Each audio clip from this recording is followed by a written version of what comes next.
আসসালামু আলাইকুম। প্রিয় দর্শক, আপনারা যারা দেশে আছেন প্রবাসে, সবাইকে অনেক অনেক প্রীতি ও শুভেচ্ছা।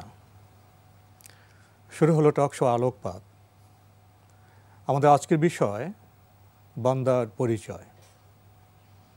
এ বিষয়ে কথা বলবেন বিশিষ্ট আলেম মাওলানা রফিকুল ইসলাম আল মাদানী।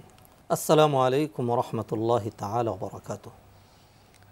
এ বিষয়ে আরও কথা বলবেন বিশিষ্ট লেখক, গবেষক এবং বাংলা একাডেমির সাবেক পরিচালক অধ্যাপক মোহাম্মদ সিরাজউদ্দিন। আসসালামু আলাইকুম রহমতুল্লাহ। শুরুতেই মাওলানা রফিকুল ইসলাম আল মাদানী, আমি আদি অঙ্গীকারের কথা বলতে চাই।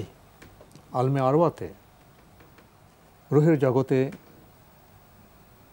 আল্লাহ তো প্রতিটি রুহকে প্রশ্ন করেছিলেন, আলাস্তু বিরাব্বিকুম। সেখানে রুহ কি বলেছিল?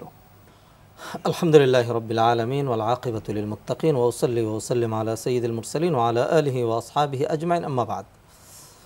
আসলে আপনি আমাদের প্রত্যেকের যেই মৌলিক পরিচিতি, অর্থাৎ আমাদের আলামে আরওয়াহ অথবা আমাদের একদম জন্ম থেকেই আজন্ম আমাদের যেই পরিচয়, সেদিকে আপনি ইন্ডিকেট করেছেন।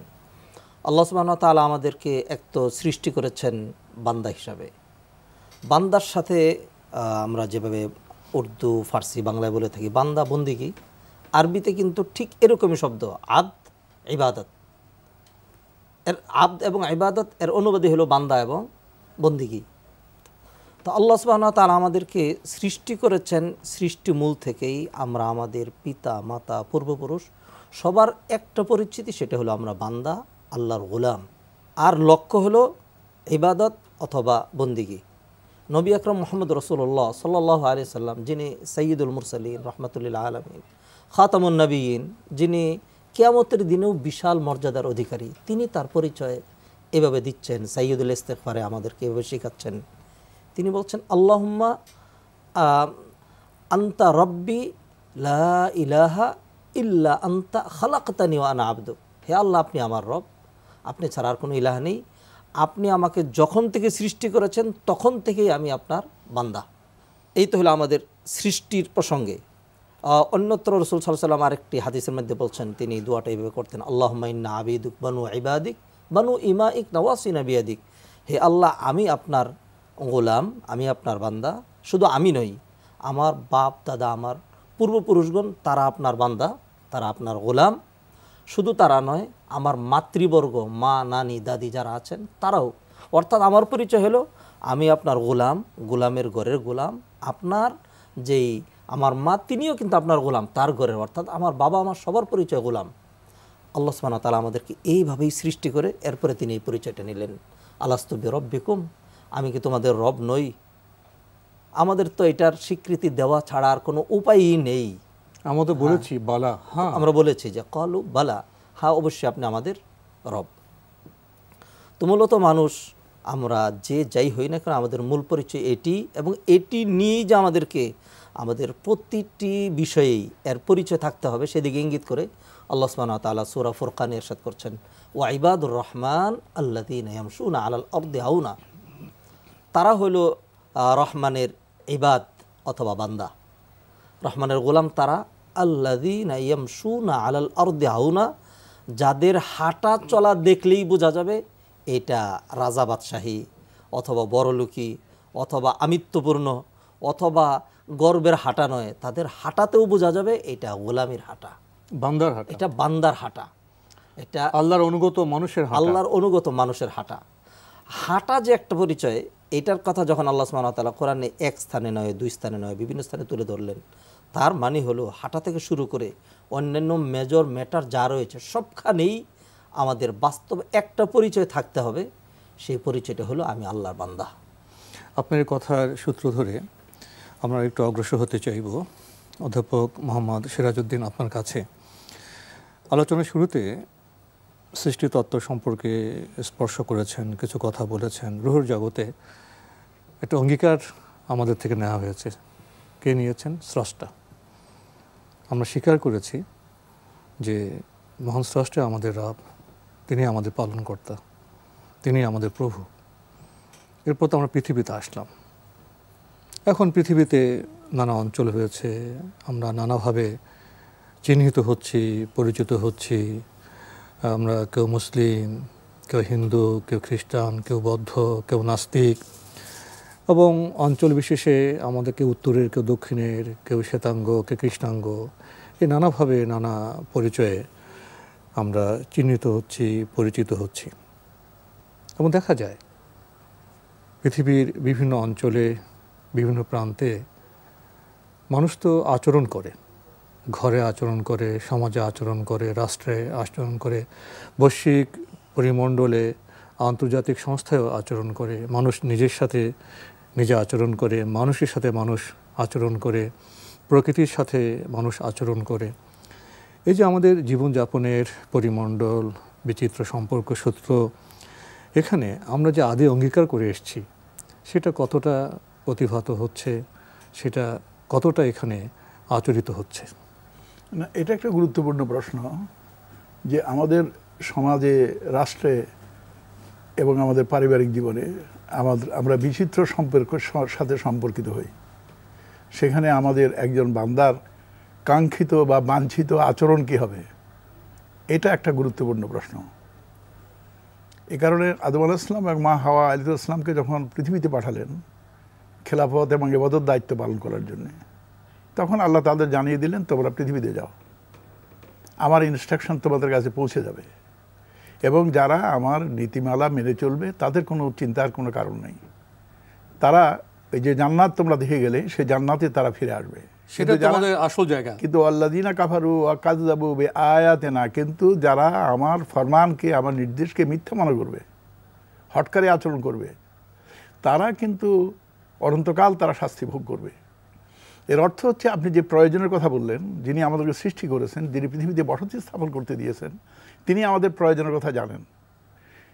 এবং এই কারণে দেখা যায় যে আমাকে আমার নিজের মধ্যেই যদি আসি, আমার চোখের ব্যবহার করতে হয়, আমার জিহ্বার ব্যবহার করতে হয়, আমার কানের ব্যবহার করতে হয়, আমার হাতের ব্যবহার করতে হয়, আমার পায়ের ব্যবহার করতে হয়, আমার মস্তিষ্কের ব্যবহার করতে হয়, হৃদয় বৃত্তির ব্যবহার আছে।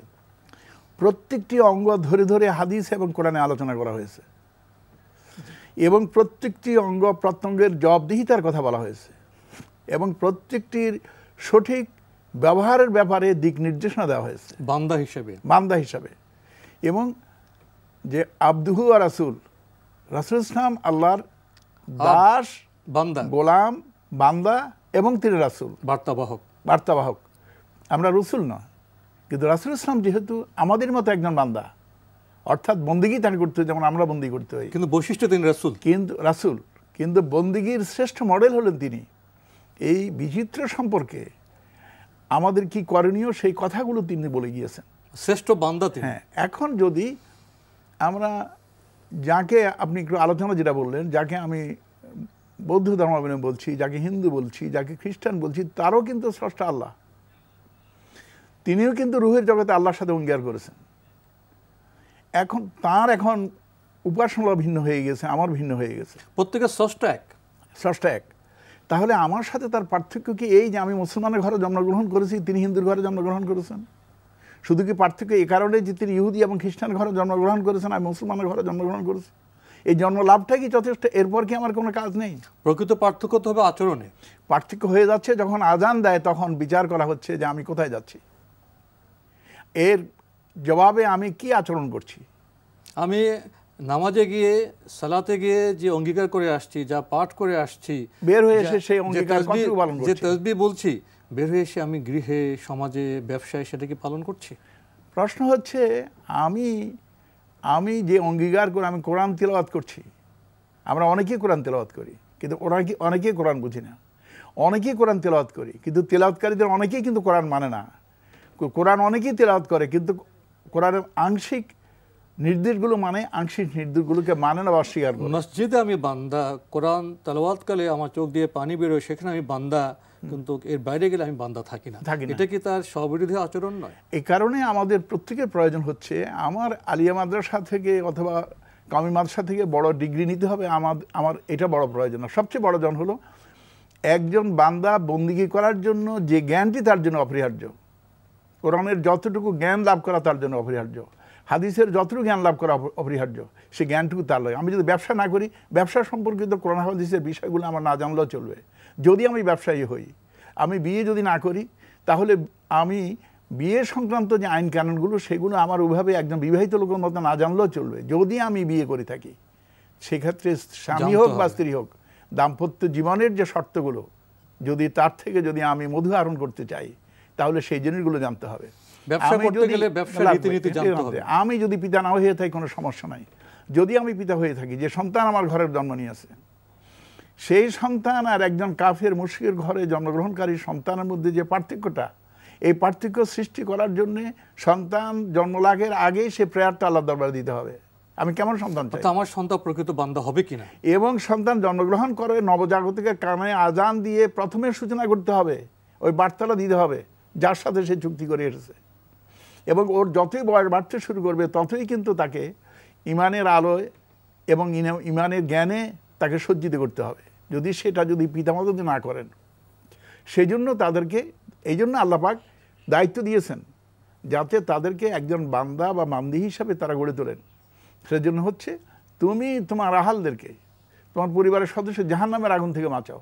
রাসূল সাল্লাল্লাহু কাছে করেছেন, নিজের স্ত্রীর কাছে গিয়ে বলেছেন, নিজের কন্যার কাছে গিয়ে বলেছেন, আলীর কাছে গিয়ে বলেছেন, নিজের স্বগোত্রের কাছে বলেছেন, প্রতিবেশীর কাছে গিয়ে বলেছেন, তোমরা জাহান্নামের আগুন থেকে নিজেকে বাঁচাও। বান্দার প্রবণতা কি এবং তার দায়িত্ব কি, এবং এক্ষেত্রে রাসূল সাল্লাল্লাহু আলাইহি ওয়াসাল্লামের উদাহরণ কেমন ছিল, সে বিষয়ে কিছু কথা বলেছেন। এ পর্যায়ে এসে বান্দা সম্পর্কে কথা বলতে গিয়ে মনে পড়ছে বান্দার মর্যাদা কি। কারণ কোনো বিষয়ের মর্যাদা নির্ণীত হলে তার কর্তব্য নির্ণীত হয়ে যায়। জি, এ প্রসঙ্গে কিছু বলবেন? জি, দেখুন, আসলে আল্লাহ সুবহানাহু ওয়া তাআলা যেমনিভাবে মানুষকে দ্বৈত সম্ভাবনা দিয়ে তৈরি করেছেন, যেটিকে আরবিতে বলা হয় মালাকা, যোগ্যতা, যেটির অনুশীলনের মাধ্যমে একজন মানুষ যেমনিভাবে তার জীবনের, তার চরিত্রের উৎকর্ষতা সাধনের মাধ্যমে মানব মর্যাদা থেকে, মানব স্ট্যাটাস থেকে উপরে উঠতে উঠতে সে অনেক উপরে উঠে যায়, ফেরেশতাদেরকে ক্রস করে আরও অনেক উপরে উঠে যায়। আবার ঠিক কেউ যদি এটাকে অবমূল্যায়ন করে, নিজের যেই মানে বৈশিষ্ট্য, এটিকে কেউ যদি চর্চা না করে, সে নিচে নামতে নামতে কিন্তু অনেক নিচে নেমে যায়, হায়াওয়ানের অধম, এই কথাগুলো পশুরও অধম হয়ে যায়। জি, এই কথা কিন্তু কোরআনে আল্লাহ সুবহানাহু ওয়া তাআলা বারবার বলেছেন। ঠিক তো দ্রুপ বান্দার ক্ষেত্রে আমি বলবো, বান্দা এমন, আল্লাহ সুবহানাহু ওয়া তাআলা বান্দাকে এমন একটি মৌলিকত্ব দিয়ে তৈরি করেছেন, সে যদি তার বান্দার যে মৌলিক কাজ অথবা রেসপন্সিবিলিটি, বন্দিগি মানে শুধুমাত্র এই অর্থে নয়, মানে তার জীবনের সকল পরিমণ্ডলে, সকল ক্ষেত্রে সে সমগ্র আচরণে বান্দিগি, জি, সে যদি নিজেকে বান্দা হিসেবে উপস্থাপন করে, তাহলে কোরআন সুন্নাহ দিয়ে যা প্রমাণিত হচ্ছে, সে তখন আর শুধু সাধারণ বান্দা থাকে না, সে তখন আল্লাহর বন্ধু হয়ে যায়। বান্দা থেকে বন্ধু হয়ে যায়। বান্দার আচরণে পুষ্ট হলে জি পদমর্যাদায় বেড়ে সে বন্ধু হয়ে যায়। আমি যদি একটি দলিল না দিই, তাহলে হয়তো অনেকের মনে প্রশ্ন থেকে যাবে।